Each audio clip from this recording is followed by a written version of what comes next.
Hi, everybody. Welcome to another Gimme 3 from Technology Business Research. I'm Patrick Heffernan, a Principal Analyst here at Technology Business Research, and I do this Gimme 3 series where I ask one of my colleagues 3 questions about something they've been writing recently.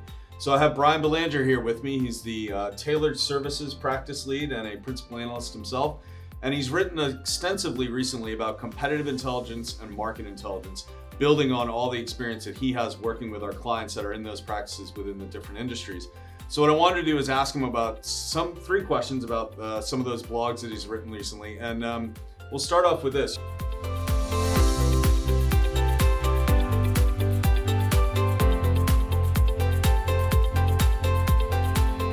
You used a great quote in one of those blogs, and it was about modeling and metrics within CI and MI. And it's the quote from a British statistician who says, "All models are wrong, some are useful." So can you talk a little bit about what makes modeling useful within the competitive intelligence and the market intelligence space?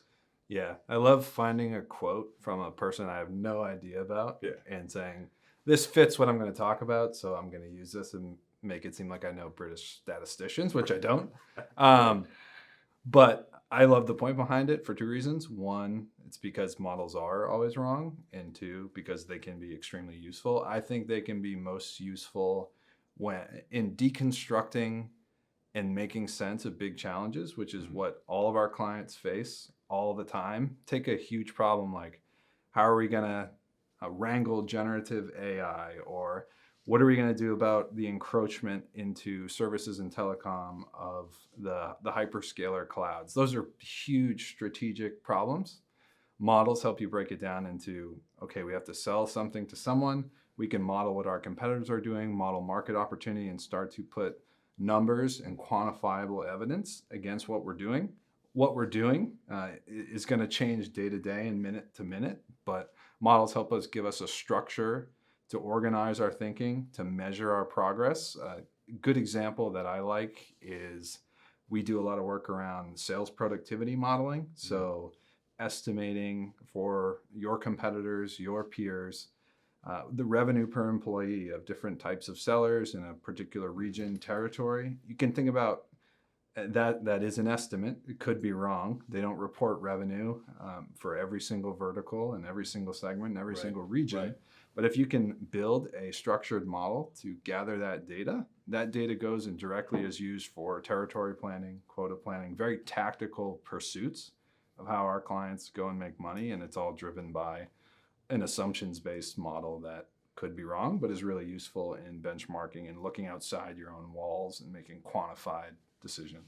Yeah, and I think that particular blog, you go into some of the metrics at the end that you should really be focused on, and that I think reflects what you just said, or gets at what you just said about being useful at a tactical level.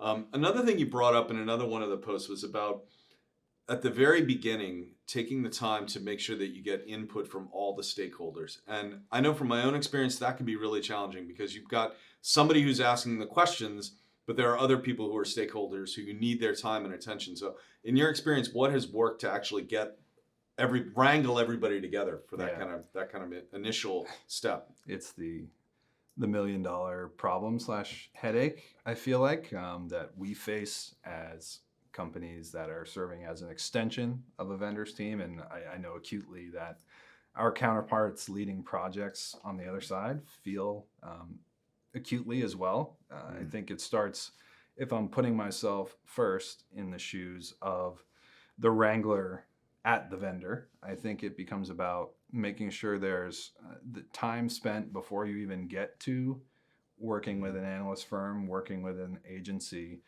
to really figure out and test and have those conversations around what are we actually trying to get at? What are we going to use this for? I think making sure you have a clear racing matrix of who's accountable for this, who's carrying it forward, where are the decisions made, that can help limit feedback. There's always going to be ideas and questions and debate, but someone who's the ultimate arbiter of, here's the problem, I own the problem, and therefore I will take input, but I architect the solution. Sometimes timelines, artificial or otherwise, can help provide a constraint for that. I think one thing putting now my Bryan hat back on, that we found successful as someone helping with those challenges is, if you can take, again, these are big challenges that turn into big, hairy projects that can be a quarter, can be a half a year, can be a year-long initiative.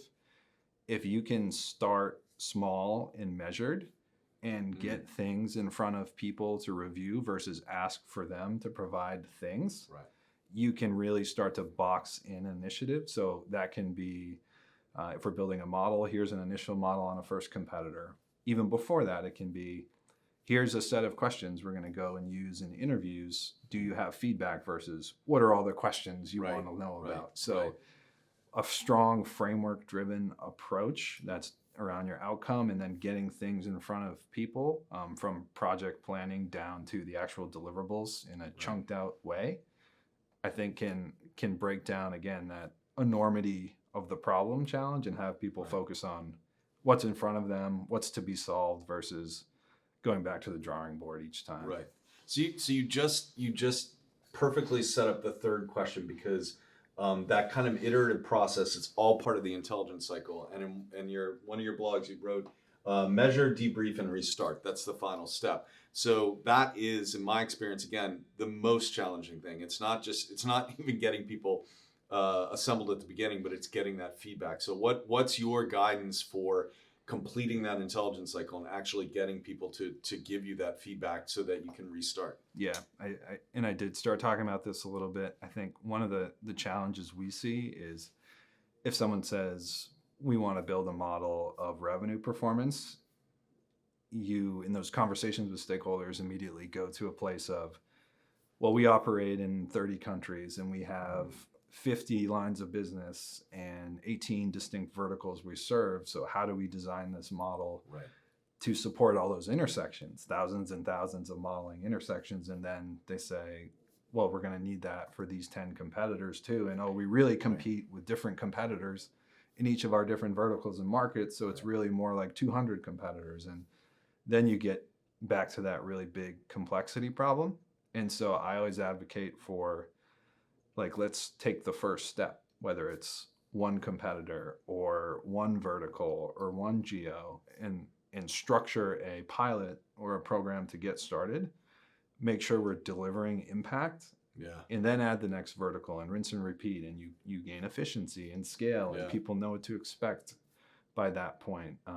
So if you were gonna say, I need to figure out revenue for all my competitors through their GSI partnerships, start with one, or start at a global level with overall SI revenue and headcount, and build from there. And then once you've landed on your pilot, break out your pilot into chunks too, and say, we're going to deliver in sprints, and say, once we have that first interview, we're going to summarize what we hear and throw it to you, and make sure we're on the right track, or have a conversation about if we need to change scope, change questions, and keep building and building that way, versus trying to solve for everything all at once. And then you run into analysis paralysis, all those feedback conversations, and you never get off the ground.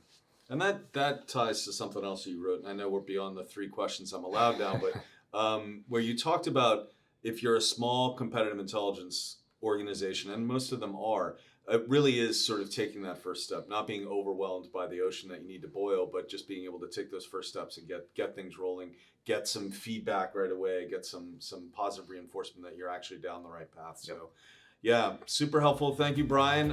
Again, if you have questions about any of this research or anything else we're doing at Technology Business Research, just reach out to us, and we'll be back with another Gimme 3 as soon as I got 3 more questions from one of my colleagues. Thanks.